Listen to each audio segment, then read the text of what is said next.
Assalamualaikum warahmatullahi wabarakatuh.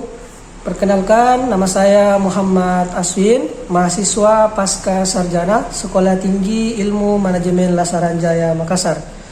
Pada kesempatan kali ini, saya akan menyampaikan sebuah materi yang berjudul Pengetahuan Konsumen. Materi ini merupakan tugas dari Ibu Dr. Hikmah SEMM yang merupakan dosen pengampu mata kuliah Analisa Perilaku Konsumen. Baik, pada materi ini itu terbagi menjadi 6 pokok pembahasan. Yang pertama, pengertian pengetahuan konsumen. Kemudian yang kedua ada dimensi pengetahuan konsumen. Kemudian yang ketiga, faktor yang mempengaruhi pengetahuan konsumen. Kemudian yang keempat, jenis-jenis pengetahuan konsumen. Yang kelima, tentang pengetahuan produk. Dan yang terakhir, rantai arti akhir pengetahuan produk. Kita yang pertama dulu, apa sih itu pengetahuan konsumen? Jadi pengetahuan konsumen merupakan macam-macam informasi yang didapatkan oleh konsumen lalu terekam ke dalam ingatan konsumen tentang produk secara spesifik. Kemudian bagaimana sih itu dimensi pengetahuan konsumen? Apa-apa saja dimensi pengetahuan konsumen? Jadi dimensi pengetahuan konsumen itu ada 4 ya. Pertama ada pengetahuan internal dan eksternal. Pengetahuan internal merupakan pengetahuan yang berasal dari dalam maupun luar organisasi, yang berasal dari gudang data atau informasi perusahaan. Sedangkan pengetahuan eksternal itu dapat berasal dari internet atau ahli perusahaan lainnya. Itu dimensi pengetahuan konsumen yang pertama. Kemudian yang kedua, dimensi pengetahuan yang kedua itu pengetahuan teoritis dan praktis. Pengetahuan teoritis adalah pengetahuan yang memfokuskan pada artikel ilmiah atau intelektual, sedangkan pengetahuan praktis itu adalah pengetahuan yang berhubungan dengan kemampuan dan keahlian yang dapat dipraktekkan. Jadi pengetahuan praktis ini dapat diperoleh dari kegiatan pembelajaran, sedangkan pengetahuan teoritis didapatkan dari komunikasi pengetahuan mengenai pengetahuan. Kemudian dimensi yang ketiga yaitu pengetahuan individual dan kolektif.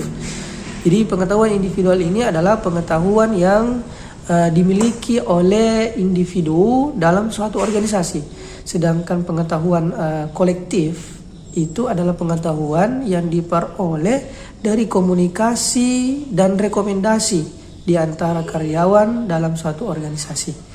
Kemudian dimensi yang keempat yaitu pengetahuan tacit dan eksplisit.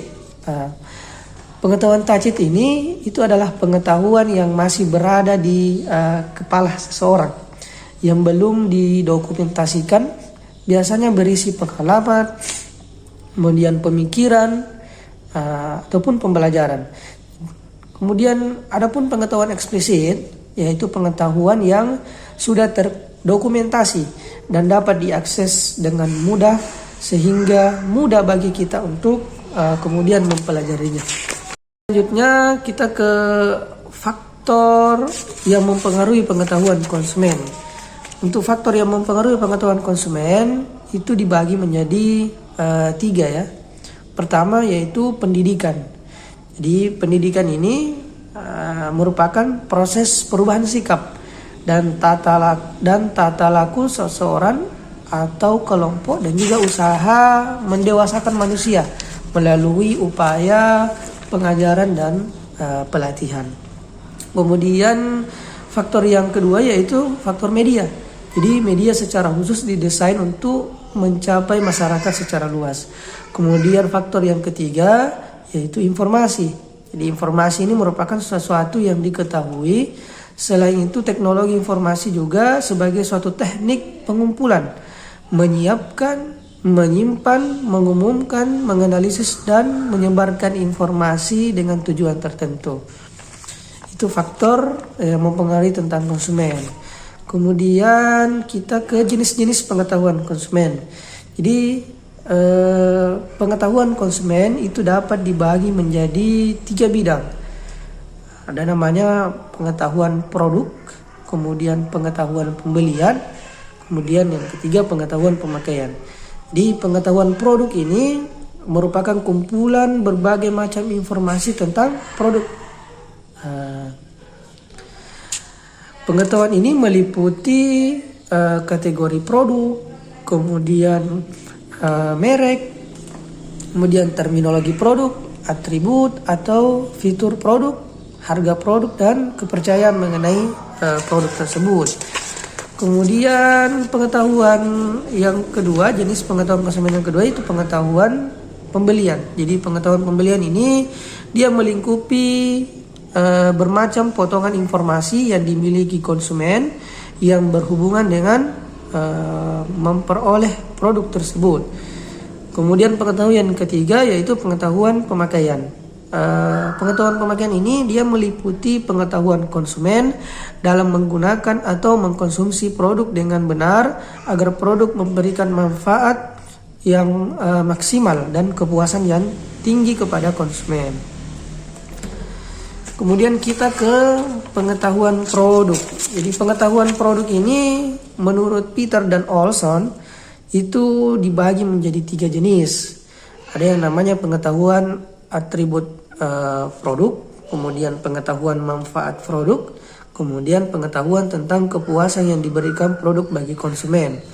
Pengetahuan atribut produk sendiri itu bisa meliputi tentang atribut fisik atau atribut abstrak. Kemudian pengetahuan manfaat produk itu bisa dilihat dari manfaat fungsionalnya, kemudian manfaat psikososialnya. Kemudian pengetahuan tentang kepuasan yang diberikan produk bagi konsumen. Jadi konsumen merasakan bukan hanya manfaat positif saja, tetapi merasakan juga manfaat negatifnya. Contoh, konsumen tidak merokok untuk memperoleh manfaat positif, yaitu kesehatan jasmani yang lebih baik. Sedangkan konsumen yang merokok, tentu kesehatan jasmani akan kurang baik. Kemudian yang terakhir itu tentang rantai arti akhir pengetahuan produk. Di rantai arti akhir ini merupakan suatu struktur pengetahuan yang menghubungkan pengetahuan konsumen tentang ciri produk dengan pengetahuan konsekuensi dan nilai. Jadi kita dapat menciptakan suatu arti akhir yang lebih rinci dengan membagi tingkatan ke dalam ciri, konsekuensi, dan nilai seperti yang ditunjukkan di bagan tersebut ya, bagan di atas. Oke, kita bisa lihat bahwa untuk ciri itu terbagi menjadi 2 ya, ciri nyata dengan ciri abstrak. Nah, ciri nyata ini merupakan perwakilan kognitif karakteristik fisik produk dapat langsung diterima dan nyata. Contohnya kayak harga ya, harga. Kemudian ciri abstrak ini abstrak yang mewakili beberapa ciri nyata lainnya, subjektif dan tidak dapat diukur langsung. Kemudian di konsekuensi itu terbagi menjadi 2 juga ya, konsekuensi fungsional dan konsekuensi psikososial. Konsekuensi fungsional ini merupakan konsekuensi nyata dan langsung penggunaan produk, contohnya mudah penggunaannya.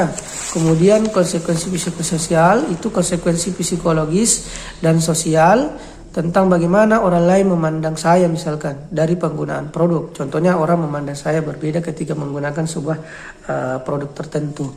Kemudian yang kelima tentang nilai ya. Nilai ini terbagi menjadi 2, nilai instrumental dengan nilai terminal. Nilai instrumental itu adalah model perilaku yang diinginkan atau konsekuensi penggunaan produk yang abstrak. Contohnya kayak menjadi pusat perhatian ketika kita menggunakan produk tertentu. Kemudian ada namanya nilai terminal, yaitu status akhir yang diinginkan oleh konsekuensi pengguna produk yang sangat abstrak. Contoh kayak harga diri. Baik, itu merupakan presentasi atau penyampaian materi pada hari ini, pada kesempatan kali ini. Adapun kesimpulannya ya, di perilaku konsumen meliputi aktivitas bagaimana individu, kelompok, dan organisasi memilih, membeli, memakai, dan membuang barang, jasa, dan gagasan atau pengalaman dalam rangka memuaskan kebutuhan dan hasrat mereka. Memahami perilaku konsumen, di mana mengenal konsumen bukan hal yang sederhana, karena konsumen mungkin menyatakan kebutuhan dan keinginan mereka namun dapat bertindak sebaiknya. Baik, demikian video kali ini.